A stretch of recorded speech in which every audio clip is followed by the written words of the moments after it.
तो आइए चलते हैं न्यूज डेस्क पर।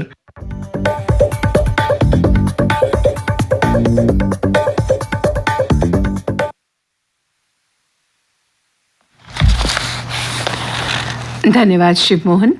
समाचार पत्रों की सुर्खियों के साथ आज मैं हूं न्यूज डेस्क पर रेडियो सखी माधवी। जम्मू कश्मीर यूनियन टेरिटरी के बजट को लेकर कई समाचार पत्रों ने इसे अपना आज पहला बड़ा समाचार बनाया है, तो कुछ समाचार पत्रों ने इसे प्रमुखता से प्रथम पृष्ठ पर प्रकाशित किया है। पार्लियामेंट ने कल जम्मू कश्मीर के लिए 1,12,000 करोड़ रुपए का वर्ष 2022-23 का बजट मंजूर किया। राज्यसभा में एक बहस के दौरान वित्त मंत्री निर्मला सीतारमण ने कहा, प्रदेश में आर्टिकल 370 समाप्त होने के बाद आतंकवाद की घटनाएं घटी हैं और प्रदेश में अब देश के अलावा खाड़ी के देश भी निवेश के लिए घाटी का दौरा कर रहे हैं। और उन्होंने ये भी कहा कि कश्मीर मसला यूनाइटेड नेशंस में ले जाना नेहरू की सबसे बड़ी भूल थी।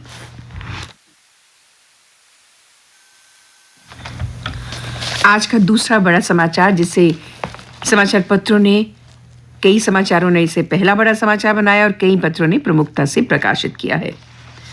बंगाल में बीरभूम जिले के रामपुरहाट इलाके के बोगदोई गांव में टीएमसी नेता की हत्या के बाद हुई हिंसा में 10 लोगों को जिंदा जलाने की घटना पर कोलकाता हाई कोर्ट ने सख्त रुख अपनाते हुए स्वतः लिया संज्ञान और सरकार से रिपोर्ट तलब की है।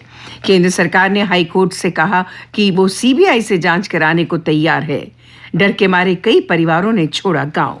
बंगाल की इस घटना पर प्रधानमंत्री नरेंद्र मोदी ने कहा कि ऐसी वारदात करने वालों व अपराधियों का हौसला बढ़ाने वालों को माफ ना करें बंगाल के लोग। कई समाचार पत्रों में प्रमुखता से छपा समाचार, जम्मू कश्मीर की हर पंचायत में होगा सचिवालय, एक ही जगह मिलेंगे कर्मी। चीफ सेक्रेटरी ने भवन तलाशने के दिए निर्देश। पंचायत सेक्रेटरी, पटवारी, आंगनवाड़ी व आशा वर्कर से एक जगह मिल सकेंगे अब लोग। एक अन्य समाचार जो प्रमुखता से आज प्रकाशित हुआ है समाचार पत्रों में, श्रीनगर में एक दिवसीय कट्टरपंथ विरोधी सम्मेलन में बोलते हुए उपराज्यपाल मनोज सिन्हा ने कहा कि घाटी में कट्टरपंथ से लड़ने में धर्म गुरुओं का अहम रोल है। कश्मीरियत की भावना कट्टरपंथ से मुकाबले में सबसे प्रभावी हथियार है। उन्होंने कहा, जम्मू कश्मीर सभी धर्मों की भूमि है। उधर सम्मेलन में वक्ताओं ने कहा कि इस्लाम में कट्टरपंथ को कोई मान्यता नहीं है। कोरोना को लेकर छपा एक बड़ा समाचार, 31 मार्च से देश में कोरोना पाबंदियां खत्म।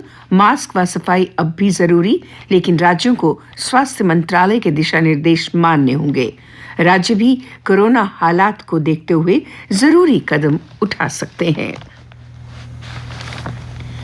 विश्व में कोरोना पाबंदियों में राहत के बाद यूरोप के 18 देशों में कोरोना का संक्रमण बढ़ा है। वर्ल्ड हेल्थ ऑर्गेनाइजेशन ने कहा कि प्रतिबंधों में तेजी से ढील लाई जा सकती है और ये जो ढील है ये नई लहर को जन्म दे सकती है।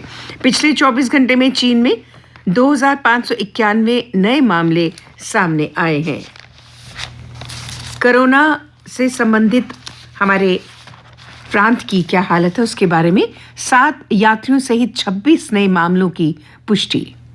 जम्मू कश्मीर में लोगों ने कोरोना गाइडलाइंस की धज्जियां उड़ानी अब शुरू कर दी हैं, जिससे फिर कोरोना संक्रमण में उछाल देखा गया। जम्मू कश्मीर में बुधवार को 26 नए मामलों की पुष्टि हुई है, जिसमें 7 बाहरी राज्यों के यात्री भी शामिल हैं। राहत की बात यह है कि आज भी किसी संक्रमित की मृत्यु की सूचना नहीं है। जम्मू कश्मीर में कोरोना का आंकड़ा 4,53,595 पर पहुंच गया है।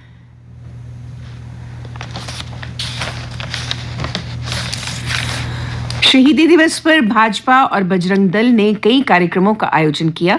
शहीद आजम भगत सिंह, सुखदेव और राजगुरु को श्रद्धांजलि अर्पित की गई। नेताओं ने कहा, शहीदों के कर्ज को देशवासी कभी नहीं भुला सकते। और अब अन्य समाचारों के साथ रीना जम्वाल। धन्यवाद माधवी। रूस यूक्रेन के युद्ध का कल 28वां दिन था। रूस ने कहा, जीने मरने का सवाल उठा तो हम पीछे नहीं हटेंगे। रूस ने परमाणु हमले की फिर धमकी दी। रूसी हमलों में मैरियुपोल शहर पूरी तरह से मलबे में तब्दील हो गया है। रूसी हमलों में कई अन्य शहर भी तबाह हो चुके हैं। उत्तराखंड में फिर पुष्कर सिंह धामी की सरकार 8 मंत्रियों के साथ ली शपथ। प्रधानमंत्री नरेंद्र मोदी, योगी, अमित शाह, जेपी नड्डा, राजनाथ व गडकरी हुए शामिल। पाकिस्तान के प्रधानमंत्री को झटका। अविश्वास प्रस्ताव से पहले 3 सहयोगियों ने छोड़ा साथ। चुनाव आचार संहिता का उल्लंघन करने पर इमरान पर 50,000 रुपए का जुर्माना भी लगा। चोरी और फर्जी नंबर वाली कारें बेचने वाले गिरोह का हुआ भांडाफोड़। सतवारी पुलिस ने रंगे हाथ गिरफ्तार किए 2 शातिर। 4 कारें भी बरामद की गई। उपराज्यपाल मनोज सिन्हा ने जे&के पावर डेवलपमेंट कॉरपोरेशन की 42 परियोजनाओं का उद्घाटन किया और कहा, प्रदेश में अगले 4 सालों में अतिरिक्त बिजली उपलब्ध होगी। जम्मू कश्मीर में गरीब परिवारों की बेटियों को शादी के लिए 50,000 रुपए की सहायता राशि मिलेगी। दिशा निर्देश जारी किए गए। आवेदकों के खातों में जाएंगे पैसे। और अब खेल समाचार। आईपीएल में इस बार 8 कप्तानों के लक्ष्य पर रहेगी पहली विजेता ट्रॉफी। 10 टीमों की लीग में सिर्फ रोहित और धोनी को है कप्तान के रूप में ट्रॉफी जीतने का अनुभव। 26 मार्च से शुरू होगा आईपीएल। चेन्नई और केकेआर के बीच पहला मैच। कमिंस, फिंच नहीं खेलेंगे। केकेआर के पहले 5 मुकाबले। 4 साल में 3 ग्रैंड स्लैम जीतने वाली नंबर 1 खिलाड़ी बार्टी ने 25 साल की उम्र में टेनिस को अलविदा कहा। खेल मंत्रालय ने 4 भारतीय तैराकों के लिए वित्तीय सहायता को मंजूरी दी। पैरा बैडमिंटन खिलाड़ी मानसी जोशी ने राष्ट्रीय युद्ध स्मारक में गलवान घाटी के नायकों को दी श्रद्धांजलि। और अब मौसम। आज समाचार पत्रों के अनुसार आंशिक तौर पर बादल छाए रहेंगे। कल का अधिकतम तापमान 32.2 डिग्री सेल्सियस और न्यूनतम तापमान 17.6 डिग्री सेल्सियस रिकॉर्ड किया गया। आज सूर्यास्त होगा शाम 6:40 पर और कल यानी शुक्रवार को सूर्योदय होगा 6:30 पर।